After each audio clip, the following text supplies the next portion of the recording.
우리 할렐루야 찬양대의 찬양 하나님께서 기쁘게 받으신 줄로 믿습니다. 이 찬양의 가사처럼 여러분들이 작은 불꽃이 되어서 여러분의 가정을 그리고 여러분의 이웃을 주의 사랑으로 밝게 비추고 또 따뜻하게 만드실 수 있기를 주님의 이름으로 기원합니다. 오늘 본문은 우리가 너무나 잘 아는 말씀이죠. 너무나 잘 알기에 암송까지도 넉넉히 해냅니다. 그런데 여러분, 성경에는 좋은 말씀, 그러니까 하나님의 말씀이 좋지 않은 것이 어디 있겠습니까마는 그 좋은 말씀들이 가득 있습니다. 그런데 여러분, 아이러니한 것이 뭔가 하면 좋은 말씀일수록 그것을 따르기가 쉽지 않다는 것입니다. 여러분, 제가 좋아하는 말씀이 있는데요, 잠언 4장 23절 말씀입니다. 모든 지킬 만한 것 중에 무릇 네 마음을 지키라. 생명의 근원이 이에서 남이니라. 여러분도 좋아하시죠? 마음을 지키라. 그런데 어떻습니까? 마음을 지키기가 쉽던가요? 저는 참 어렵다라는 생각을 자주 합니다. 어느 목사님 설교를 듣다 보니 목사님께서 성도님들에게 이렇게 질문을 하시는 걸 들었어요. 여러분, 교회에서 가장 은혜가 넘치는 곳이 어딘 줄 아십니까?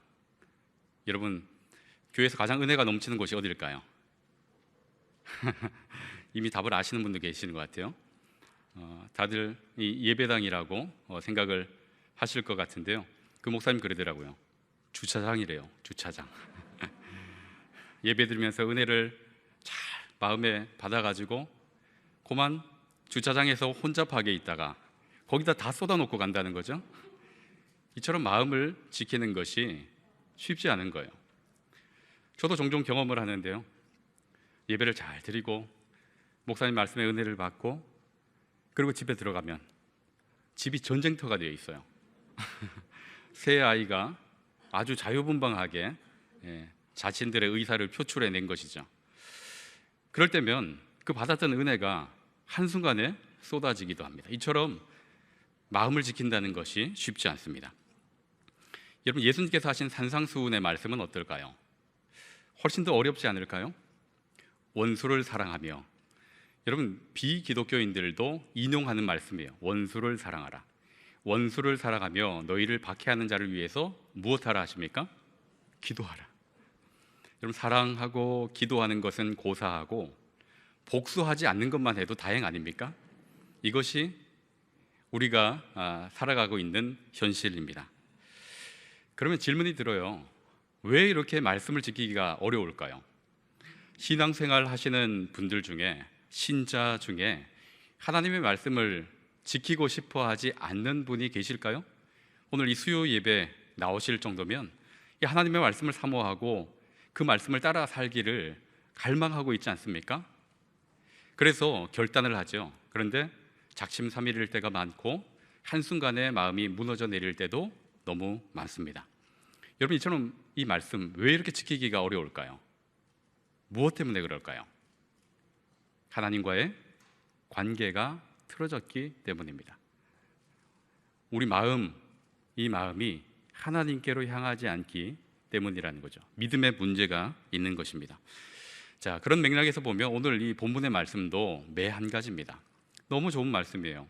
너무 사랑하는 말씀이고, 그런데 실상 우리의 삶에 이것을 녹여내기가 쉽지가 않습니다. 만약 본문에서 항상 쉬지 말고 범사에 요 문구만 싹 빼면 어떨까요? 충분히 하죠. 충분히 하죠가 아니라 이미 하고 계시지 않습니까? 상황에 따라 기뻐하고 감정에 따라 감사하고 때에 따라서 기도하고 이미 그렇게 우리는 살아가고 있습니다. 그런데 항상 쉬지 말고 범사에라는 이 부사가 전제로 딱 붙으면 불가능하게 느껴지는 겁니다. 우리는 하루 눈을 뜨면서부터 정말 다양한 상황을 맞닥뜨리지 않습니까? 정말 다양한 사람들을 만나기도 합니다. 납득되지 않는 상황을 만날 때, 이해할 수 없는 사람을 만날 때, 그럼에도 불구하고 기뻐하고 감사하는 그것이 가능한 것일까요? 다양한 상황, 우리에게 주신, 하나님께서 주신 그 감정이 있어요. 희노애락이라는 그 감정들이 여러 상황 속에서 복잡 미묘하게 작용을 하고 있지 않습니까?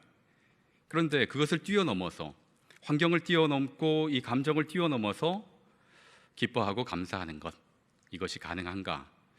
참 어렵다라는 것을 이 자리에 계신 모두가 공감하실 것입니다. 그렇게 감사는커녕 불평하고 원망만 안 해도 오늘 하루 잘 살았다, 이런 마음이 들곤 합니다. 그리고 여러분, 오늘 이 본문의 말씀을 읽어보면 좀 어색한 부분이 있지 않으셨습니까? 여러분, 16절부터 18절까지 다시 한번 눈으로 훑어보시기를 바랍니다. 이 말씀을 보면 좀 어색하다라는 느낌이 드실 겁니다. 왜냐하면 여러분, 기쁨과 감사는 감정입니다. 사람이 느끼는 감정이에요. 근데 이 감정이 지금 어떤 어조로 기록이 되어 있습니까? 명령으로 되어 있습니다. 명령. 기뻐하라, 감사하라, 이렇게 명령을 하고 있습니다. 여러분, 이거는 매우 어색한 부분이에요. 와, 기쁘다. 그러면 이 자연스러운 거죠. 그런데 누가 나에게 기뻐해, 와, 감사하다. 그런데 야, 감사해, 이렇게 명령하면 이것은 조화롭지 않은 부분입니다. 기쁨과 감사는 감정이기에 저절로 느껴야 되지, 누가 강제로 그렇게 요구한다고 해서 느껴지는 것이 아닙니다. 그래서 기뻐하라, 감사하라 하는 이 명령이 어색하게 들리는 거죠. 자, 그러면 바울은 왜 기뻐하고 감사할 것을 명령하고 있을까요? 기뻐할 수 없는 상황이라도 기뻐하는 신용을 하라, 그런 말일까요? 바울이 지금 우리에게 그것을 요구하고 있을까요? 바울도 기뻐하지 못하는 순간이 있었습니다. 그리고 바울은 인간에 대한 그 이해도가 남달랐어요. 많이 경험을 했고 본인도 그 속에서 깨달은 바가 많이 있었습니다. 그렇게 명령을 단순하게 했을 리는 없다라는 생각이 듭니다. 여러분, 성경 한번 찾아볼까요? 로마서 7장 19절 말씀 한번 찾아보도록 하겠습니다. 로마서 7장 19절입니다.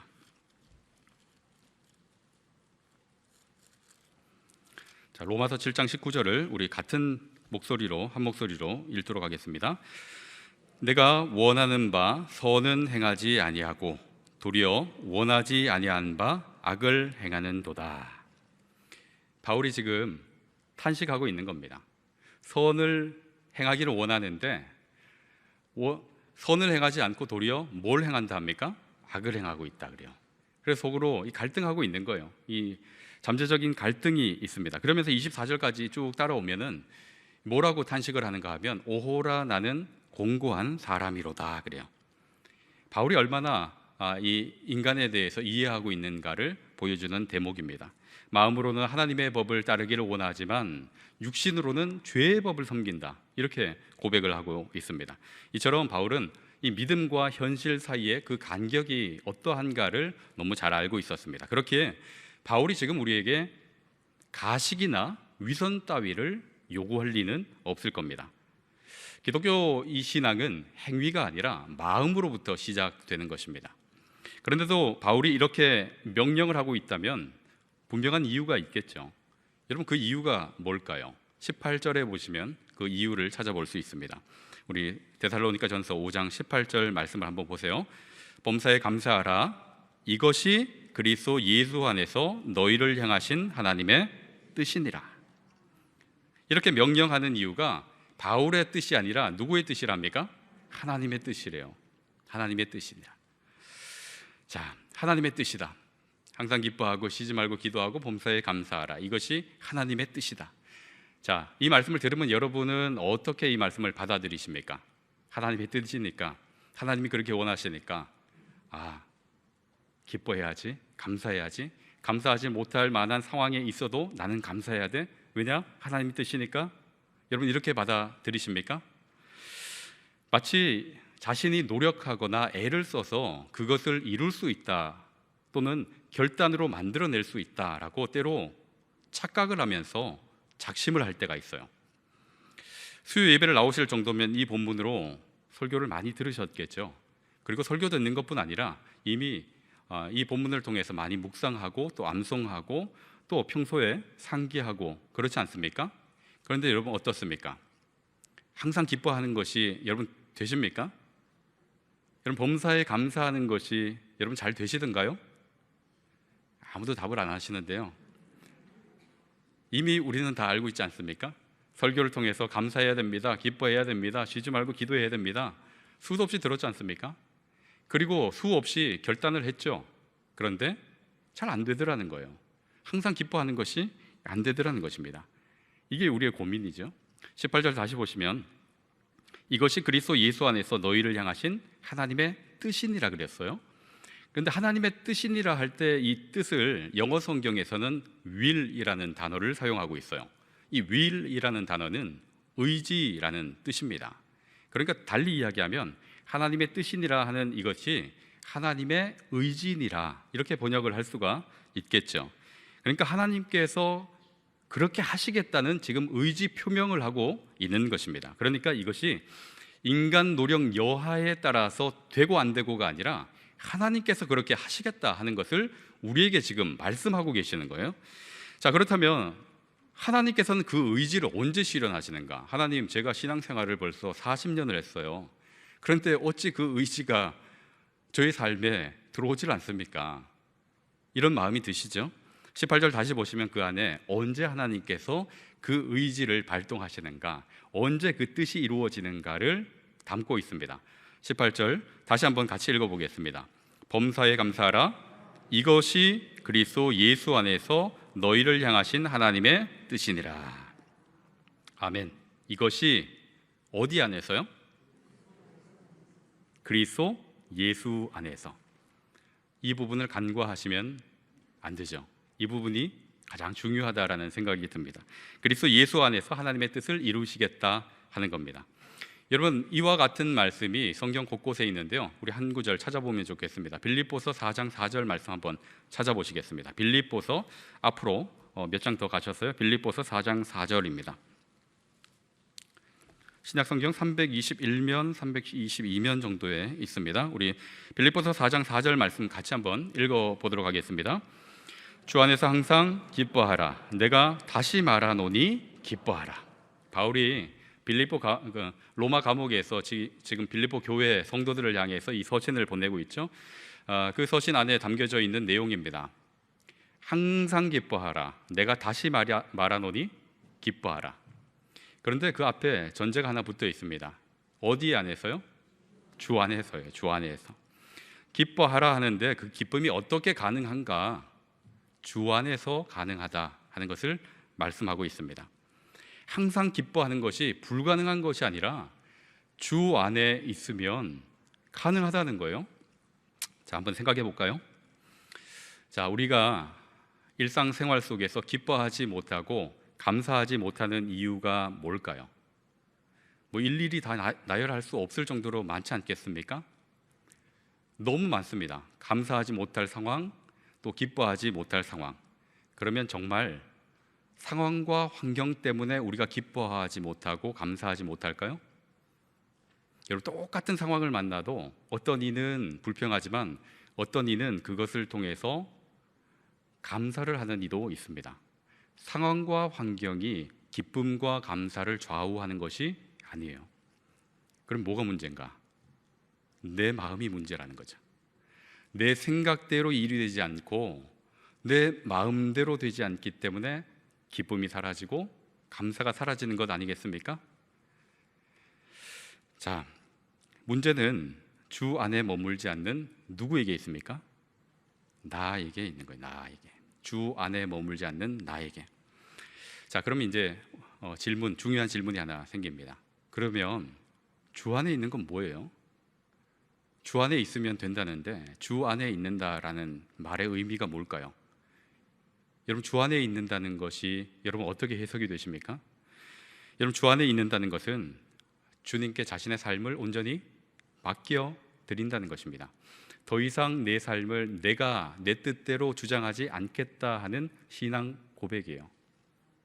더 쉽게 이야기하면 나는 죽고 예수 그리스도로 삽니다. 이제 죄된 나의 자아가 살아서 나의 삶을 주장하는 것이 아니라 나는 죽었습니다. 예수님과 함께 십자가에 죽었어요. 그리고 누가 삽니까? 내 안에? 예수 그리스도께서 사십니다. 예수 그리스도께서 나를 주장하는 대로 나는 순종하며 살아갑니다. 이게 주 안에서라는 의미입니다. 각자에게 질문해 보시면 좋겠습니다. 여러분은 그리스도 예수 안에 계십니까? 여러분은 예수님께 삶을 전적으로 맡겨두셨습니까? 곤고하면 곤고한 대로, 또 억울한 상황에 처하면 억울한 상황대로, 그리고 힘겨우면 힘겨운 대로 내 생각과 내 판단대로 일이 진행되지 않지만 그 상황을 우리 주님께서 가장 선한 방향으로 인도해 가신다 하는 것을 여러분 신뢰하십니까? 여러분, 이게 안 되면 기쁨과 감사는 절대로 이루어질 수가 없는 것입니다.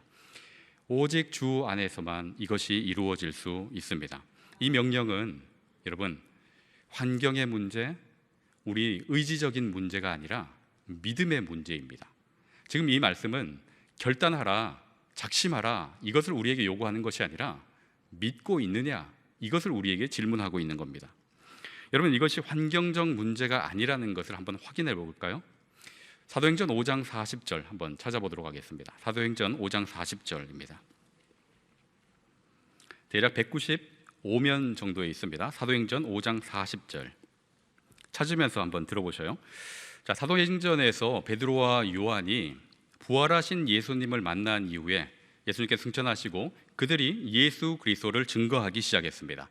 예수 그리스도를 증거할 때 상황이 좋았는가? 그렇지 않죠. 그들을 위협했고요, 채찍질했고요, 겁박했습니다. 가두기도 했고요. 그 유대 사회에서 존재하기가 참 어렵도록 이 산헤드린 공의회가 그들을 몰아붙였습니다. 사도행전 5장 40절 보면 그들이 어떤 일을 겪었는가 볼 수 있는데요. 40절 중반부에 보시면 사도들을 불러들여 채찍질하며 예수의 이름으로 말하는 것을 금하고 놓으니 그랬습니다. 여러분, 베드로와 요한 그리고 사도들이 이 상황이 예측은 되지만, 예상이 되지만 바라는 상황이었을까요? 이렇게 채찍질 당하는 건, 능욕당하는 건 원했을까요? 이걸 원할 리가 누가 있습니까? 아무도 원하지 않죠. 그런데 그런 상황에서 그들의 심정이 어떠했는가를 여러분 보시길 바랍니다. 41절 같이 한번 읽어볼게요. 41절입니다. 사도들은 그 이름을 위하여 능력받는 일에 합당한 자로 여기심을 기뻐하면서 공회 앞을 떠나니라. 아멘. 지금 능력받잖아요. 채찍질 당했다고 했죠. 또 능력받습니다. 그런데 그들이 공회 앞을 떠나는데 어떤 마음으로 떠났다 그래요? 기뻐하면서 떠났대요. 기뻐하면서. 채찍질 당하고 능력당하는데 기뻐하면서 떠났다라고 성경은 기록하고 있습니다. 어떻게 기뻐할까요? 이 전혀 기뻐할 만한 상황 아닌 거 아닙니까?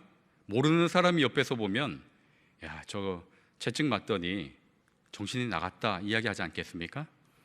근데 왜 이들이 기뻐했는가? 그 근거를 보니까 그 안에 다 담겨 있죠. 예수 안에서 예수의 이름을 그들이 지킬 수 있고 예수의 이름에 합당하다라는, 그들이 일하는 것이 합당하다라고 인정을 받는 것, 그것이 그들의 기쁨이 되었다 하는 것입니다.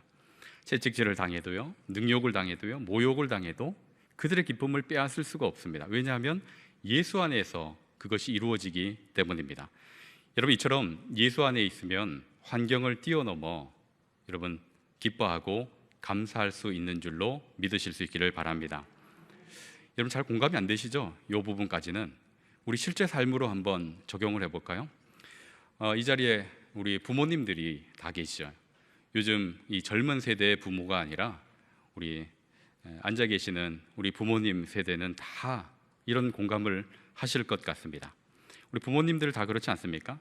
자신이 못 먹고 자신이 못 입고 자신이 힘들어도 내 자녀가 잘 입고 잘 먹고 잘 되면 그것으로 시기가 되셔요? 기쁘세요?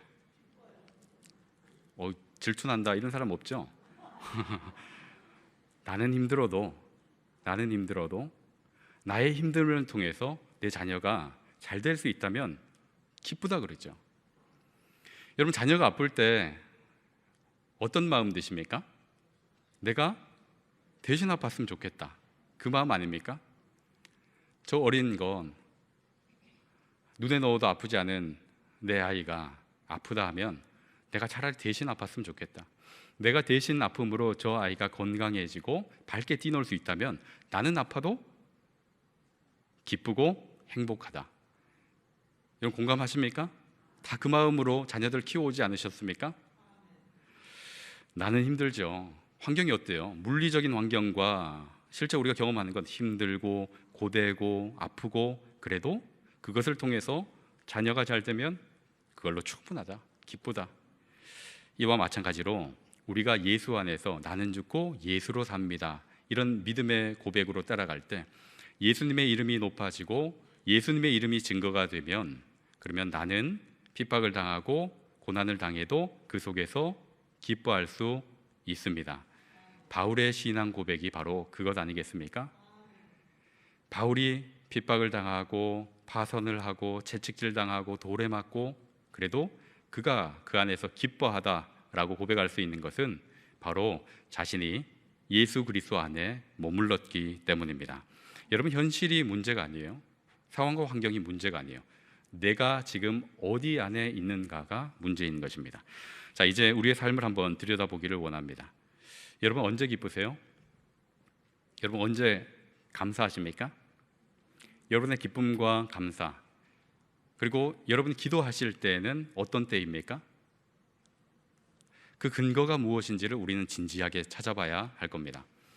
여러분, 예수 그리스도 안에 머물지 않으면 나의 욕구, 나의 욕망이 채워지면 기뻐요. 내가 소원하는 바가 이루어지고 또 내가 원하는 것을 손에 넣을 때, 그것을 누릴 때 기쁩니다. 그런데 그 기쁨 여러분 얼마 갈까요? 우리 아이들 장난감 참 좋아하죠. 그리고 저희 집의 아이들도 장난감 참 좋아합니다. 그래서 몇 날 며칠을 졸라서 그것을 얻고자 할 때가 있어요. 그럼 여러 조건을 달면서 이것하고 저것하고 저것 하면은 사주겠다, 이렇게 약속을 해요. 지금도 이제 한 보름 지나면 성탄절이 있는데 그날을 손꼽아 기다리고 있죠. 그래요. 그날 무슨 날인데? 예수님 생일이라 그러죠. 왜 예수님 생일인데 네가 선물을 받냐? 왜 네가 선물을 기다려? 네가 준비해야 되는 거 아니냐? 그래도 장난감을 기다립니다. 그렇게 기다리던 장난감 사주면 그 아이가 얼마 기뻐할까요? 한 3일 기뻐합니까? 제가 볼 때 그 정도도 안 되는 것 같아요. 그날 당일 반나절 잠깐 좋아하다가 며칠 지나면 막 이리저리 참 굴러다니는 것이 현실입니다. 여러분, 자동차 요즘 뭐 차 참 좋은 거 많이 나오더라고요. 좋은 차를 샀다라고 가정을 하고, 또는 누구에게 선물을 받았다, 뭐 그럴 일은 잘 없지만 어쨌든 받았다라고 하면 어떨까요? 마음이 들뜨고 기쁘지 않겠습니까? 며칠 갈까요? 여러분, 그 차 폐차할 때까지 기쁘다 그러면서 타는 사람 보셨습니까? 그런 사람 없어요. 그러니까 나의 욕구와 내가 원하는 바가 채워지는 것은 여러분 순간이에요. 순간. 그 순간이지 영원히 이어지지 않습니다. 오직 예수 그리스도 안에서 예수 그리스도께 초점을 맞추고 예수 그리스도를 위해서 살아갈 때 여러분 그 속에서 기쁨과 감사를 누릴 수 있는 줄로 믿으시기를 바랍니다. 여러분, 오늘 본문 말씀을 다시 한 번만 읽어보고 뒤에 마무리하도록 하겠습니다. 오늘 본문의 말씀을 다시 한번 읽어보도록 하겠습니다. 항상 기뻐하라, 쉬지 말고 기도하라, 범사에 감사하라, 이는 그리스도 예수 안에서 너희를 향하신 하나님의 뜻이니라. 아멘. 여러분, 이것이 명령 같아요.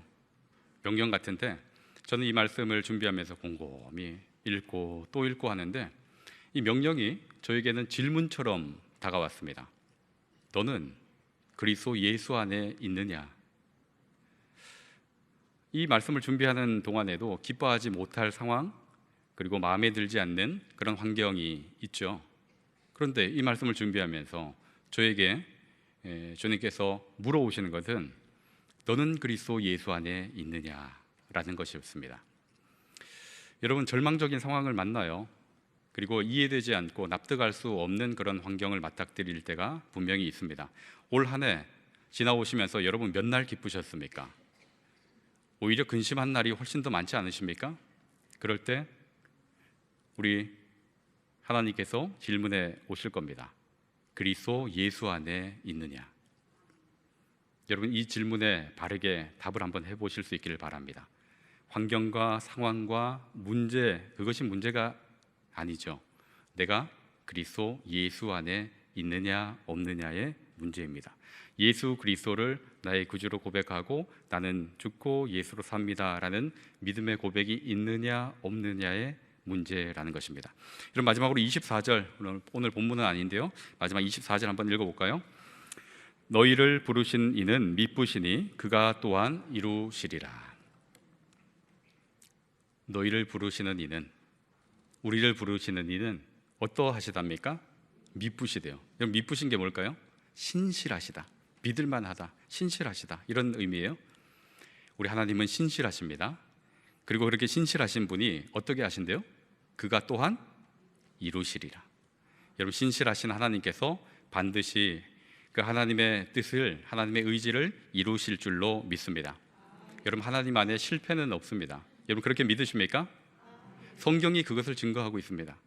말씀대로 천지가 창조되었고요, 말씀대로 아브라함은 100세에 이삭을 낳았고요, 말씀대로 이스라엘이 이루어졌고요, 말씀대로 출애굽을 했고요, 말씀대로 가나안 땅에 들어갔습니다. 말씀대로 다윗이 왕이 되었습니다. 말씀대로 예수 그리스도께서 오셨어요. 말씀대로 십자가에 달려 돌아가셨습니다. 말씀대로 부활하셨습니다. 말씀대로 성령을 우리에게 보내주셨습니다.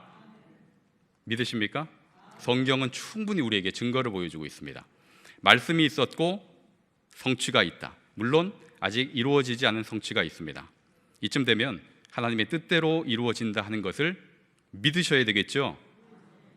아멘인데 얼마나 고집이 센지 안 믿을 때가 또 많아요. 물론 이 말씀과 성취 사이에는 우리의 믿음을 흔들 만한 일들이 너무 많죠. 여러분 출애굽과 가나안 사이 뭐가 있었습니까? 광야 여정이 있었어요. 그들의 믿음을 충분히 흔들 만한 광야 여정이 있었고, 다윗이 기름받은 그 순간부터 왕이 되기까지 도망자 생활이 있었습니다. 예수 그리스도께서 오시기까지 그 시간이 있었죠. 그 사이가, 말씀과 성취 사이의 그 시간이 우리를 힘들게 하고 우리의 믿음을 흔들어 놓을 때가 있지만 결국은 어떻게 되었습니까? 성경은 말씀하신 대로 이루어졌다 하는 것을 우리에게 보여주고 있습니다. 이 성경책이 바로 그 증거 아니겠습니까? 우리의 삶도 그렇습니다. 우리의 삶에 이미 하나님의 언약이 들어와 있습니다. 그리고 우리는 그 성취 사이를 지금 우리가 걸어가고 있는 겁니다. 예상치 못한 코로나가 들어왔습니다. 또 연말에 변종이 생겼습니다. 그리고 세상 속에서 우리의 마음을 흔들 만한 일들이 너무 많습니다. 그러나 결국 말씀대로 하나님의 뜻이 이루어짐에는 변함이 없을 줄로 믿으시기 바랍니다. 성도 여러분, 예수 그리스도 안에 머물러 있으면 반드시 하나님의 뜻이 이루어집니다. 그러니 예수 그리스도 안에 머무시고 여러분 속에서 이루어지는 그 하나님의 뜻을 여러분 누리실 수 있기를 바랍니다. 항상 기뻐하고 쉬지 말고 하나님과의 끈을 놓지 말고 또 범사에 감사하는 그 은혜가 여러분의 삶 가운데 충만하시기를 주님의 이름으로 축원합니다. 기도하시겠습니다. 하나님, 절망이 날마다 쌓여가는 세상에서 저희들에게 소망을 주시고 또 천국을 누릴 수 있도록 허락하시니 감사합니다. 저희들 그리스도 예수 안에서 하나님의 뜻이 이루어짐을 믿사오니 항상 기뻐하고 쉬지 말고 기도하고 범사에 감사하는 삶을 살아갈 수 있도록 허락하여 주시옵소서. 저희의 삶을 통해 하나님의 위대하심이 드러나기를 소원하며 예수 그리스도의 이름으로 기도하옵나이다. 아멘.